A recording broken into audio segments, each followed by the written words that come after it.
Scott and I have been looking at new powder coat colors, or I should say replacement powder coat colors. Some of our colors are really hard to get a good coating with. Our orange is one of them, our yellow is another, and so we're trying to figure out a color that we like better. We ordered these swatches a couple of months ago, so we're going through those and going through the Prismatic Powders website. Okay, time for product photography. I was talking to the camera, but you too, Elizabeth. All the way to the back. We are going all the way to the back. Though the pine trees are also normally a good spot. The chickens like you. You have a flock. Wait, that would be sheep. Well, I guess it's chickens too. Shall we start here? Greenery, shade, pine needles, pine trees, chickens.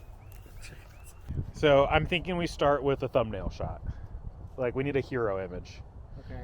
This will probably change later when we have more colors because I think we want the real one to have a bunch of colored ones.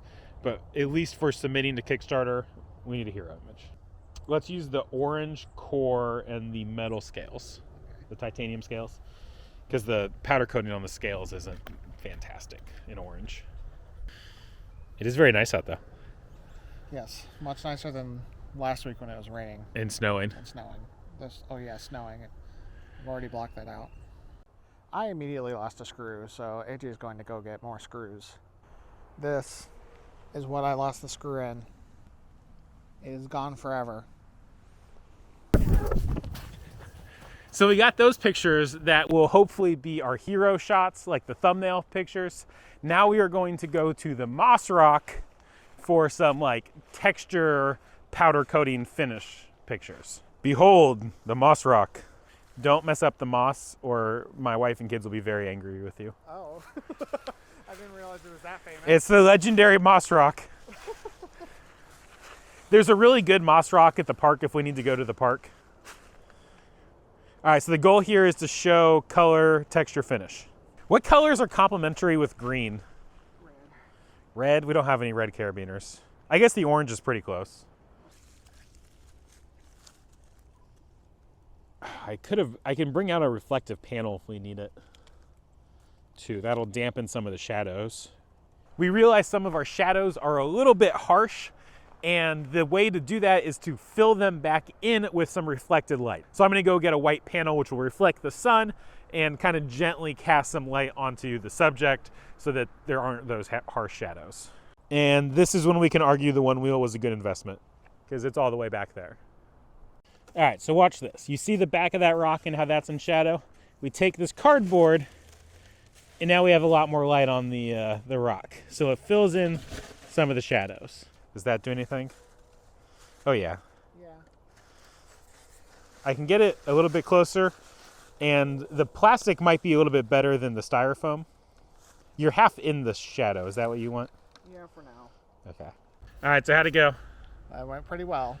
Better than this video of us standing here looking the camera into the sun. Yes, much better.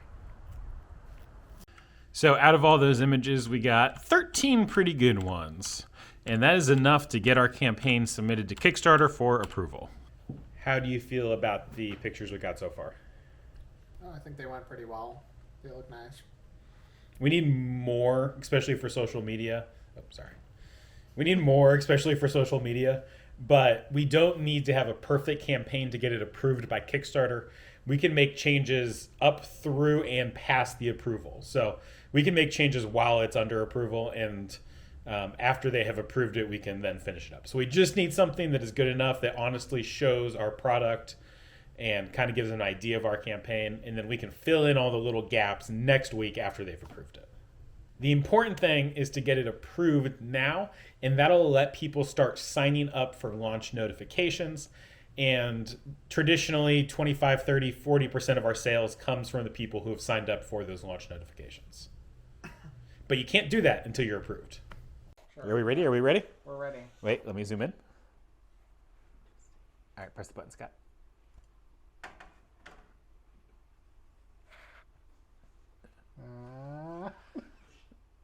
It's done! Okay.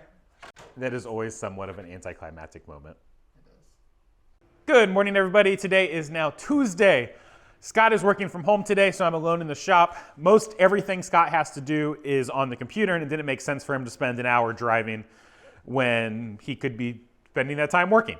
So he's working from home. Today, my goal is to, one, I have a lean improvement that I want to start with, and then two, I'm going to powder coat more carabiners and scales and machine some more scales. We really want this Kickstarter to be bright and colorful, and we want our products to be bright and colorful. So the more variations of scales and cores that we make, the more different combinations we can use in pictures, and the brighter the campaign will be. Lean improvement number one, magnet on the back of my impact driver with some of the tools that we use all the time. This way I don't have to go looking for them. They're always right here. The second improvement I'm gonna do is right now I have all of my end mills and drills and stuff in this top drawer and all of my hand tools and stuff in the lower drawers. Problem is, I use my hand tools and stuff much more than I use that drawer of end mills. So it doesn't make sense to have the end mills in the top drawer that requires the least motion to get into when I could have the things that I use more often in the more convenient drawer. So I'm just gonna swap them. Plus, I need more room for all of my end mills and drills, and I need to be able to sort them better, and moving them into the other drawers will help me there.